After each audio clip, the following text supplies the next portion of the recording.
Look, the studio is no longer yellow. I know, this is a shocking development in life. What will happen next? Will the floor also not be ugly carpet? That is a high likelihood of possibility right there. Indeed, the studio has been remodeled. If you guys follow me on Instagram, then you're probably familiar with the fact that I've been remodeling the studio, seeing how I've posted like a million I'm eternally painting updates. But in today's video, I'm going to go into the 7 steps I took to remodel the studio. So if you would like to see the remodeled studio, then definitely stay tuned for today's video. First up though, I just want to thank you guys so much for making this possible. It is because of great viewers like you. I sound like PBS now. Thanks to viewers like you, we can have Sesame Street. No, thanks to viewers like you, I gotta make my studio not yellow. So thank you so much. And also, I do not want this video to come across like, oh, that's Ellie talking about a bunch of stuff she bought, because first of all, that would be a weird video. And second of all, I know a lot of people are having hard financial time right now, and I'm mostly making this video because several of you guys have requested it. And also, when I watch other YouTubers, I'm like, what is behind them? I want to know about their room. That is why this video is currently happening. But I just want to say thank you so much, guys, and you are the awesomest community on YouTube. Now we can have more videos with less yellow, and let's talk about that. So I've broken this process down into 7 steps, and the first step, step 1, was essential for me, apparently, because it is have a panic attack. That is what ultimately caused this studio remodel. Okay, so like a couple months ago, I had this thing happen on my channel that I super stressed out about. Technical difficulties, one of my videos being delayed, which ultimately is not that big of an issue in the world, but it resulted in me not eating all day, being super anxious, overworking, and then going to go exercise. Guys, I am so sorry that my video is late today. And while walking along the road, I nearly passed out into the road. That sounds super dramatic, like I should be a starving orphan in an 1850s novel or something. But alas, no, I was just a girl experiencing YouTube problems. I don't know. Anyway, the next day, I coped with my stress by doing what I normally do, which is either rearrange furniture, organize stuff, or in this case, go to Home Depot and buy paint samples. And that resulted in me taking step 2 of the studio remodel, which was painting. So if you've watched my videos for a while, then you know that this room used to be this really ugly yellow color that was impossible to color correct. Half the time it looked the same color as my skin, which was weird, and it made everything yellow because you know how like light bounces off and then it just makes everything else yellow. So my sister called this color the urine sample color, which is very gross. I already apologize for sharing that with you. But basically the whole house was that color when we originally got it. And obviously we've painted my bedroom, as you guys have seen, and the living room, but this room was still the original yellow color. So I went down to Home Depot and I looked at all the paints dramatically, and I've settled on 3 colors. So the ceiling of this room is actually cameo white, but the main wall color though is a Behr Marquee color called Ginger Sugar. My whole family teases me that I picked this color because Suga is my favorite member of BTS. Now, admittedly, that is a bonus, but I also liked the color just because it was a pretty grayish color, which I recently learned is the word when you combine gray with beige. It becomes grayish. I'm sure everyone else knows that, but that was news to me. Anyway, the accent wall is a color called Gray Mist, and these are all Behr Marquee colors. I got them from Home Depot. This video is not sponsored, but I will be linking to all of the stuff down below so you guys can check it out. Some of them will be affiliate links. Some of them will just be normal links. All the links. Anyway, the trim and the doors are also cameo white. I'm gonna tell you this much about painting, guys. It takes forever.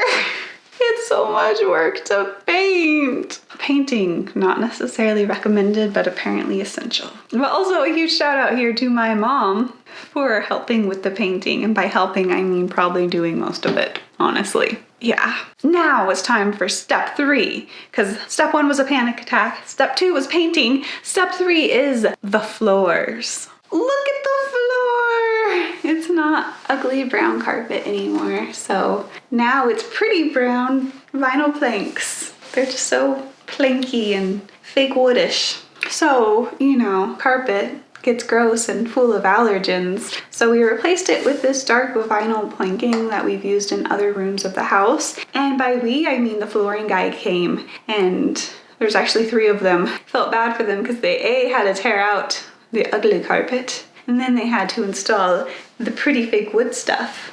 So that was a lot of work. And so thanks, local flooring guys, for your many hours of labor. I think it turned out really well. My favorite part of this flooring is the fact that when my cats run when they're scared, like a UPS guy knocks on the door and then they have to terrifiedly run to hide. When they run, their nails sound better than that, but they sound like an old DJ scratching vinyl. And I think it's so funny. That wasn't exactly the deciding factor on the floors. It's a bonus. Added cat bonus. Meanwhile, while the carpet was dying a death at the hands of the flooring guys, I was doing step number 4, which was buying books. Okay, so did I use the fact that I'm a classic literature YouTuber as an excuse to be like, I need to buy more books for my studio? That's a completely legitimate excuse. Yes, I did. And in some fashions, I do think it's kind of legitimate when I buy books I actually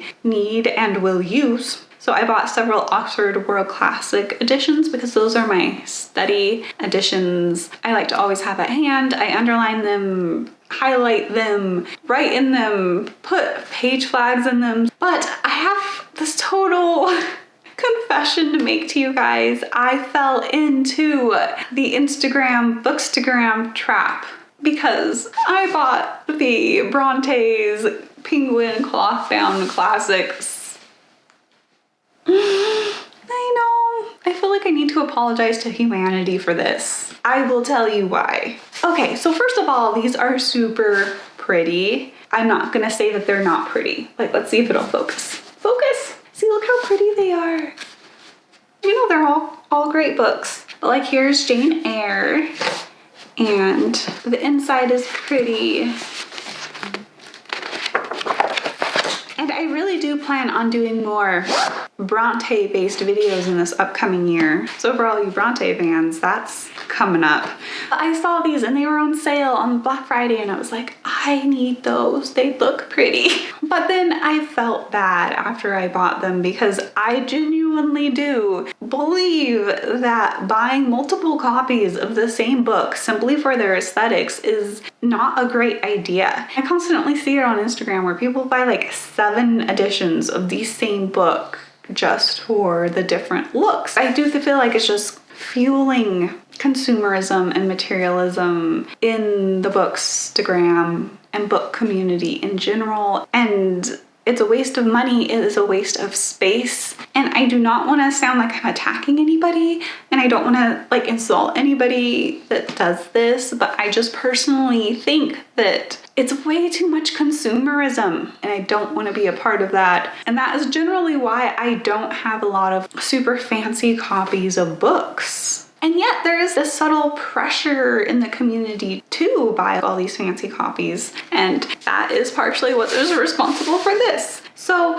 I bought them, I regretted it, but then after they got here, I was like, they are pretty, and I'm going to doubtlessly use them in my videos like I use my books, but I don't think I'm gonna do it again. Now let's move on to step 5, which is my art wall. And so I really wanted my studio both to capture my love of literature and also my love of art. And I really dreamed of having this art wall. But it was one of those dreams where in my head, I wanted it to be like light and constantly able to evolve and change over time. But at the same time, I didn't know how to achieve that. It was a dream that wasn't concrete enough for me to bring it to life. But then I was watching a Korean drama, as I do, and I think it's called A Love So Beautiful. It's currently up on Netflix. I'll try to link to it. Anyway, later in the series, she has this cute art studio, and the art wall in it finally helped me realize like this is what I want to do. So thank you, Korean drama, for helping inspire my vision. Anyway, after that, I decided on this method of where I have like the bigger statement pieces are hung up with these magnetic poster frames that I got from Amazon. They're actually really nice. I remember trying to use poster frames as a teenager and they were these like weird plastic things that always bent. But these ones, they're wood colored and they're really, really nice. The magnets are also surprisingly powerful. So I have 3 of those to sort of like be the main grounding pieces of my art wall, and then I hung everything else up with white Japanese washi tape. So washi tape's originally from Japan, but I also bought a Japanese brand just to be like extra cool. Yeah. So a lot of the art on this wall is actually from my I want to be a fine art photographer phase of life. Such as this. This is actually me wearing a dress I made out of 2 old paperback books I got at the thrift store. I am wearing, quite literally, the Scarlet Letter and the Red Badge of Courage. I'm going to tell you this much about making a dress out of book pages. It tears. Like, it took me hours to make this dress with hot glue and masking tape, you know, tearing up some books. But once I got it on, it was cool, but every time I moved, I could just hear it tearing apart. So I'm not saying that this is a wearable and or good idea for a dress. Meanwhile, other pieces on the wall are also from my I want to be a digital painter era of life. So many eras on one wall. With that being said, let's move on to step 6, which was buying stuff I thought was pretty, but really didn't need, other than the Bronte books. Most of you guys are probably familiar with these cherry blossoms that have been behind me in most videos since the start of my channel. I absolutely love cherry blossoms. My ultimate dream is to go to Japan and Korea, and until that happens, I'm just gonna have to continue in my love of fake Sakura. Sakura? How we say it? Don't know. They used to be in this giant glass vase, but then my cats knocked that over and shattered it. And that's why they are now in this very indestructible white thing. I don't even know what you call that. It's a something. Got it at TJ Maxx a long time ago, but that thing has dropped to the floor many times and has never broken. That's not actually relevant to what I was about to tell you, which is when I was shopping for stuff online, I was like, I need more fake plantery because I can't have real plants because they have allergens. It had to be cherry blossoms. And that all resulted in me getting this giant tree. It's giant. I don't know what I'm doing. I'm like backwards hugging a tree. Anyway, it is nice. I got it from Home Depot. They also seem to carry the same exact tree on overstock. I just got it at Home Depot because they were having a sale on it at the time. But yes, it's 5.5 foot tall. I have it on a plant stand and in a vase, so it makes it even taller. It brings it up by like another foot, but I really, really like it. So now I have even more pink blossoms behind me in videos and I'm so excited about it. The next thing I bought was the blanket basket, a baskety home for my blankets, also known as a Blankie Baskie. Anyway, I was searching for one because I thought my blankets needed a prettier home, and I came across this one on Target. It's like this cool rope design, and I was in love with it. I was like, this is the Blankie Baskie for me. Anyway, I held off buying it though because I was like, I should search the world over for a blanket basket that could rival this one, and yet I couldn't find it. So I returned to Target.com and bought this one. I really, really do love it. I think it's prettier in person than I even imagined it was going to be, and it does sufficiently fulfill its jobs of holding blankets and being pretty. So good job, Blankie Baskie.